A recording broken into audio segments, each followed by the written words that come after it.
हमारे कुर्मी मातो भाई लोग रेल टेका का बात बोल रहे हैं। तो मैं उनको साफ शब्दों में कहना चाहूंगा, यदि आपकी बात सुप्रीम कोर्ट हाई कोर्ट मानने के लिए अगर तैयार हो रही है तो आप रेल टेका क्यों कर रहे हैं? तो अजय तिर्की बोलते हैं हम ये हवाई जहाज रोकेंगे, तो बहाल इंडिया बोलेगा पानी जहाज राफेल भी रोक डालेगा। होने वाला है मातो मांझी भाई भाई आदिवासी भाई भाई झारखंडी भाई भाई का राज लिया गया, और जो आज ही ईसाइयों को टारगेट किया जा रहा है। आज ईसाइयों का संस्था, स्कूल, कॉलेज, हॉस्पिटल, जब विधायक सांसद बीमार होते हैं रिम्स क्यों नहीं जाते? जो रिम्स बनाने के आदिवासी जमीन पर मर रहे हैं इरफान अंसारी, तो आप बेलर क्यों जाते हैं? एम्स क्यों जाते हैं? जी को मैं जयराम जी को स्पेशल बोला था, देखिए आपको अगर बचना है, पार्टी को बचाना है, तो आप निशा मैडम को पार्टी के हिस्से में बात गलत है। अजय तिर्की गलत है।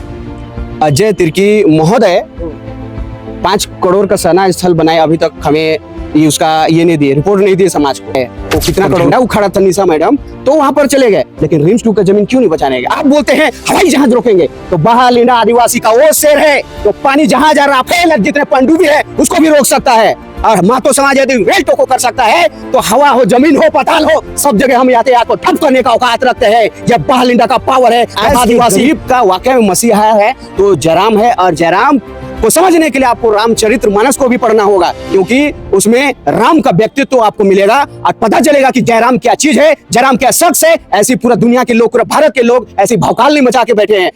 अभी हमारे साथ जेल कैंप के धाकड़ नेता है, नाम है बहाल इंडिया। आप लोग तो पहले से जानते होंगे इनको। इनसे हम लोग बातचीत करेंगे कि अभी जो चल रहा है प्रकरण, आप लोगों ने देखा होगा कि कुर्मी वर्सेस आदिवासी हो गया है। तो ऐसे में आदिवासी नेता हमारे साथ है जो प्रखर रूप से बोलते हैं। सबसे पहले बहाल इंडिया दा जोहार आपको। सभी झारखंड वासियों को जोहार मेरी ओर से। बहाल इंडिया दा, आप अभी देख रहे होंगे इन दिनों जो है कुर्मी महतो वर्सेस जो है आदिवासी हो गया है। एक तरफ कुर्मी महतो रेल टोका आंदोलन आदिवासी में शामिल करो, वहीं दूसरी तरफ जो है आपकी पूर्व पार्टी के नेत्री जो है निशा भगत को जो है निकाल दिया गया है आप ही के पार्टी से। कैसे देखते हैं इस प्रकरण को? देखिए, हमारे कुर्मी महतो भाई लोग रेल टेका का बात बोल रहे हैं। तो मैं उनको साफ शब्दों में कहना चाहूंगा, यदि आपकी बात सुप्रीम कोर्ट हाई कोर्ट मानने के लिए अगर तैयार हो रही है तो आप रेल टेका क्यों कर रहे हैं? आप संवैधानिक तरह से आपकी बात अगर मान रही है, आपका जायज मांगे हैं, तो फिर मजबूर करने के लिए रेल टेका क्यों करना है? तो अजय तिर्की बोलते हैं हम ये हवाई जहाज रोकेंगे, तो बहाल इंडिया बोलेगा पानी जहाज राफेल भी रोक डालेगा। हाँ, तो उससे क्या होगा? आपसी झगड़े से कुर्मी महतो आदिवासी झारखंडी लड़ेगा, और फायदा किसका होगा? 95% बाहरी अभी राज कर रहा है, उसमें क्यों नहीं बोलते हैं यहाँ के नेता? कुर्मी महतो के बहुत बड़ के भक्त हो जाते हैं, आदिवासी के भक्त हो जाते हैं, यहाँ पे बाहरी, यहाँ के एजुकेशन पे क्यों बात नहीं करते ये लोग? अंडा खिचड़ी के स्कूलों में ये हमारे बच्चे पढ़ेंगे, और विधायक नेताओं के बच्चे विदेश में एक्सफोर्ड, लंदन यूनिवर्सिटी में पढ़ लिख के यहाँ के विधायक बनने का काम करते हैं। और जयराम महतो जब एक विधायक आता है तो लोगों को आंख खटकता है कि भाई ये गरीब का बच्चा कैसे उठ गया, गरीब का बच्चा कैसे विधायक बन सकता है, आंख खटकता है। कुर्मी महतो के लिए भी, आदिवासियों के लिए भी, तो ये बहुत ही घातक सिद्ध होने वाला है। मातो मांझी भाई भाई आदिवासी भाई भाई झारखंडी भाई भाई का राज लिया गया, और जो आज ही ईसाइयों को टारगेट किया जा रहा है। आज ईसाइयों का संस्था, स्कूल, कॉलेज, हॉस्पिटल, जब विधायक सांसद बीमार होते हैं रिम्स क्यों नहीं जाते? जो रिम्स बनाने के आदिवासी जमीन पर मर रहे हैं इरफान अंसारी, तो आप बेलर क्यों जाते हैं? एम्स क्यों जाते हैं? आज भारत का, पूरा दुनिया का रीढ़ है ईसाई, जो झारखंड राज्य का पहला मांग ईसाई ऑर्गेनाइजेशन ने किया था। बाद में बहुत संगठन जुड़ते गए और समय समय पर नाम बदलता गया। तो एक समुदाय एक झंडा को उखाड़ के, या झंडा के नाम से तरफ से इशारा कर रहे हैं। सरना किसके तरफ इशारा कर रहे हैं? ये आपका निशा भगत। हाँ, आपने कहा कि उनको निकाल दिया गया, तो उनको क्यों निकाला गया? इसको भी आदिवासी नेत्री थी, प्रखर रूप से बोलती थी। महतो लोग जो है उनको निकाल दिया गया पार्टी से। महतो पार्टी बोल रही है कि महतो का पार्टी है जेल के। देखिए, मैं निशा मैडम का घर भी गया हूँ, ठीक है ना, और उनके पिताश्री से स्पेशल मिला हूँ, और वो बेटा मुझे मानते हैं, और पद यात्रा में कोई गुमला वाले साथ नहीं दिए, लेकिन बहाल इंडिया एक भाई बन के उनके साथ पेशानी उंगली के साथ पैदल मार्च, विधान, राज्यपाल घेराव, राज्यपाल से मिलने के लिए आया।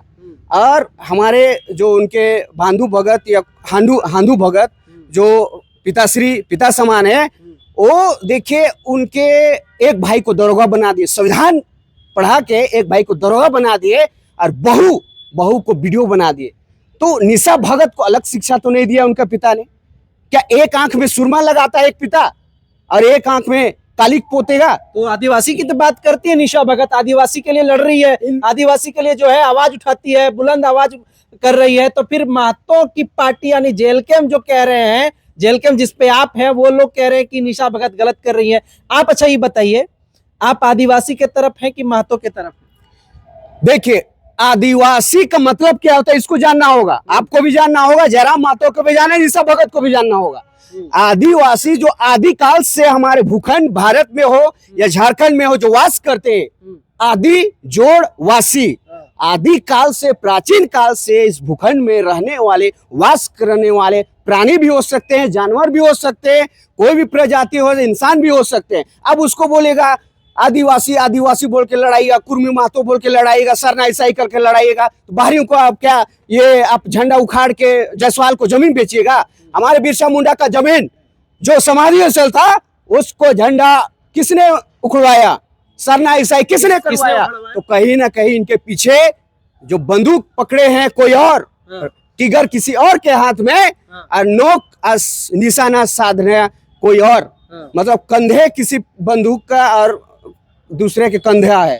तो कहीं ना कहीं जो षड्यंत्रकारी जो राजनीतिक जिसका रूटी नहीं पक रहा है, समाज में बरगलाने नहीं सक रहा है, कहीं ना कहीं निशा मैडम को आगे करके। अच्छा, जब सरना का झंडा हटाया गया था उस समय जेलकेम वाले क्यों नहीं निकाले इनको, निशा जी को?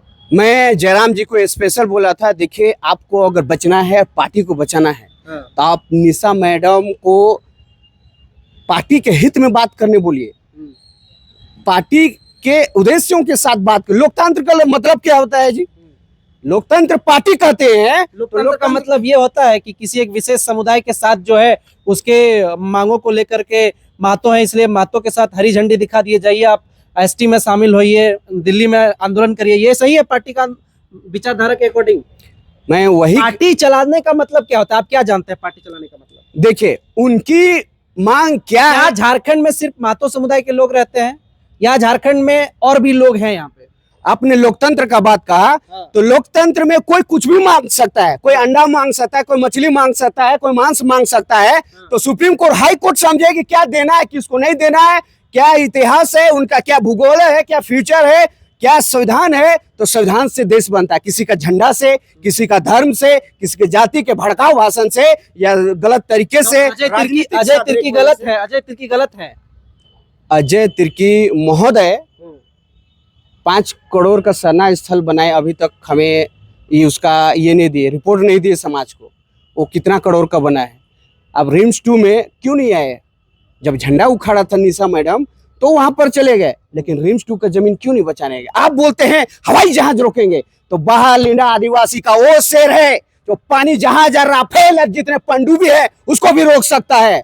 और महतो समाज यदि रेल टोको कर सकता है तो हवा हो, जमीन हो, पताल हो, सब जगह हम यातायात को ठप करने का औकात रखते हैं। यह बहालिंडा का पावर है जब आदिवासी पे आँच आती है तो। लेकिन आपस में यदि हम लड़ेंगे तो बाहरी यहाँ राज करेगा। अभी चिंटू पांडे भट्टाचार्य हेमंत के आगे आगे घूम रहे हैं, मोहरा बन के हेमंत उल्लू जैसा देख रहा है, राज कोई और चला रहा है। हंसदा को कौन मरवाया? यही मिश्रा बोलता है, अरे रिपोर्टर अगर ज्यादा खोखता है तो मारो। कौन रिपोर्टर गया उसके बाद को काटने? कोई गया? आप गए थे क्या? मिश्रा जी के पास गए थे? मैंने बकायदा वीडियो बनाई थी उनके लिए। वहाँ बनाई होगी, मैं देखा नहीं। लेकिन उस जगह में रिपोर्टर शांत हो जाते हैं, और जब निशा भगत कुछ बोलेगी जयराम महतो के भी, तो उसको उतना उछाल के भौकाल करके दिखा रहे हैं। तो ये बहुत दर्द है जो आज चौथा स्तंभ। निशा भगत गलत कर रही है अपनी आदिवासी समाज का बात उठा करके, है ना? आप यही कहना चाहते हैं? आदिवासी के लिए पहले कांग्रेस में थी, उस समय कितना वीडियो आप देखे उसका। आप जेल कैंप में घुस के उसके बाद जेल कैंप को खत्म करने का कौन ये दिया है, ये मतलब ठेका दिया है? कहीं आरएसएस वाले तो नहीं दिए, कभी भाजपा वाले तो नहीं दिए, कभी कांग्रेस में थे आप, कांग्रेस वाले तो नहीं भेजे हैं आपको? ये सवाल बनता है। जयराम हमारे लिए लड़ रहा है। अब उनके 24 घंटा के यात्रा में घंटों में आप उसके पीछे पीछे घूरिए। कोई गरीब के घर में जा रहा है। गुमला हम लोग ले गए थे, एक एक्सीडेंट होके 3 महीना से एक ये बैठा हुआ है हमारे समाज के हॉस्पिटल में, उसको तुरंत जाके पैसे ट्रांसफर करते हैं। तो वैसा कोई विधायक है 81 में कि किसी को 10 रुपया दे दे? बहालिंडा को आज तक कोई विधायक नहीं दिया है 5 रुपया, इतना बकड़ बकड़ करता है। तो आज एक गरीब का वाकई में मसीहा है तो जयराम है, और जयराम को समझने के लिए आपको रामचरित्र मानस को भी पढ़ना होगा, क्योंकि उसमें राम का व्यक्तित्व तो आपको मिलेगा और पता चलेगा कि जयराम क्या चीज है, जयराम क्या शख्स है। ऐसी पूरा दुनिया के लोग, पूरा भारत के लोग ऐसी भौकाल नहीं मचा के बैठे हैं जयराम के नाम से। आदिवासी लोग, आप आदिवासी हैं तो आप समर्थन करेंगे कुर्मी आंदोलन का, ये जो रेल टोका आंदोलन हो रहा है? देखिए, हाँ या ना में हम अपना थाली का भात चावल दाल किसी को नहीं देंगे। पहली बात तो यदि उनका अधिकार है, सही है तो मांगे, वो सुप्रीम कोर्ट देखेगी। हम आपस में लड़ेंगे, बाहरी को काहे फायदा देंगे, झंडा उखाड़ेंगे। निशा भगत तो यही बोली थी सिर्फ कि हम सपोर्ट नहीं करेंगे, तो आप कह रहे हैं कि अगर उनको हक अधिकार है तो वो कोर्ट देखेगा, मतलब आप आंदोलन को समर्थन नहीं करेंगे, रेल टोको आंदोलन को समर्थन नहीं करेंगे? मैं तो बोला, अगर वो रेल टोकते हैं, अजय तिर्की हवाई जहाज रोकता है तो हम पनडुब्बी भी रोकेंगे, राफेल भी रोकेंगे। तो आज हम नहीं चाहते, जिस प्रकार जयराम महतो कहते हैं कि हमें आरक्षण, हमें गरीबों और आदिवासी का हक नहीं मारना, हमें संरक्षित किया जाए, हमें बचाव किया जाए। और एक मेड़ को जब उपजाऊ भूमि को कटता है तो मेड़ किसान बनाता, क्यों? संरक्षित करने के लिए। हम वहाँ का घूंघी, मछली और खखड़ा नहीं देना चाहते हैं। आप मेड़ बना लीजिए अपने आप को बचाने के लिए। आप लोग के ऊपर आरोप लग रहा है, निशा जी ही आरोप लगा रही है, कह रहे हैं कि अभी हाल ही में फार्मेसी काउंसिल को लेकर के जो है आंदोलन किए थे, उसमें 50 लाख का उधर से मिला है इन लोगों को। उन्होंने आंदोलन में कहा था कि 11 दिन के बाद जो है हम पुनः आंदोलन करेंगे और जो करप्ट लोग बैठे हैं उनको हटा देंगे। तो 50 लाख घूस कहाँ गया? देखिए, 50 लाख का जो घूस आप बोल रहे हैं, अब जिस प्रकार हांसदा जी को मरवा दिया गया, वहाँ करोड़ों का हमारा अधिकार बनता था। आप पॉइंट से भटक रहे हैं बाजी। मेरा सवाल ये है कि फार्मेसी काउंसिल के जो आंदोलन है, देवेंद्र नाथ महतो, जयराम महतो ने आंदोलन छेड़ा। आंदोलन छेड़ने के बाद उन्होंने कहा कि 8वें दिन अगर जो करप्ट लोग हैं नहीं उठेंगे तो उस आंदोलन बृहद रूप से होगा। वो आंदोलन जो है पूरी तरह से समाप्त हो गया। तो निशा जी आरोप लगा रही कि उसमें 50 लाख रुपया मिला है जेल कैम्प को, तो कैसे देखते हो पैसा? देखिए, आप सही बोल रहे हैं। यदि कोई पार्टी वाला किसी को टिकट देता है तो उसका भी डोनेशन लिया जाता है, चाहे भाजपा हो, चाहे कांग्रेस हो, चाहे जेएमएम हो, चाहे जेलकेम हो। और जिस प्रकार रिम्स का बात कहे अब 50 लाख का, तो मैं कहना चाहूंगा आदिवासी मूलवासी का ये राज्य है, और एक बिहारी रिम्स में करीब करोड़ों उगाही करता है। तो 50 लाख क्या चीज है? हम झारखंडियों को करोड़ों करोड़ों का परसेंटेज मिलना चाहिए, वो रिम्स से हो, चाहे कोलारी खदान से हो, चाहे गुमला का माइन से हो। मेरा सवाल है, जेल के मैनेज हो गया, 50 लाख रुपया जेल के को मिला फार्मेसी आंदोलन को लेकर के। नहीं, अगर मैनेज हुए हैं तो गलत है, लेकिन जो 50 लाख नहीं, उनको करोड़ों हम आदिवासी मूलवासी को मिलना चाहिए रिम्स से, जब बाहरी करोड़ों उगाही कर रहा है। सबूत के साथ बोल रहे हैं निशा जी। जो गलत है गलत है। यदि हमारी पार्टी ये देवेंद्र नाथ अगर गलत करते हैं तो गलत है, अगर निशा भगत गलत है तो गलत है। तो मैं सही को सही और गलत को गलत कहूंगा। चाहे मेरे समाज मुझे सूली में चढ़ा दे, चाहे कुर्मी महतो हमको फांसी में लटका दे, चाहे आदिवासी हमको बीच चौराहे पे गोली मार दे, सच है तो सच है। सच बोलने के लिए हमारे धरती आबा भी कभी झुका नहीं। बिरसा मुंडा हमेशा लड़े, चाहे उसको आज भी शहीद का दर्जा नहीं दिया गया। आज हमारे समाज ने 500 में बिरसा मुंडा को बेचने का काम किया, तो उसके लिए बहालिंडा शहीद होने के लिए भी रेडी है। यदि हम सच बोलने के लिए मुझे शहीद बना दिया जाए। चलिए, तो ये हमारे साथ बहालिंडा जी थे, जो लगातार अपनी आवाज को, अपने आदिवासी आवाज को जो है बड़ी बुलंदी के साथ रखते हैं। बाकी आप इनका वक्तव्य को लेकर के क्या सोचते हैं, अपनी प्रतिक्रिया जरूर दें। बहुत धन्यवाद, नमस्कार।